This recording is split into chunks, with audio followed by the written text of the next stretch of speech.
in our number series early on, we talked about GLP-1s and Ozempic, and I have a personal belief that the kind of, I don't want to call it hysteria, but the buzz around it and the impact that it was going to have on the medtech industry was elevated.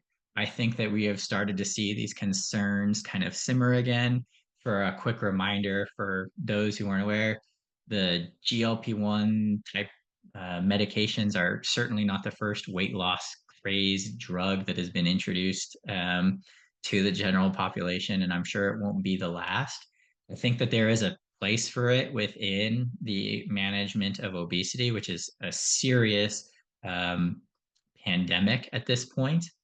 But it can only do so much as a medication. And as such, we do think that it's not going to have a really negative impact on many of the device industries that we saw some alarm bells being raised about and talked about during investor calls and other presentations that we follow.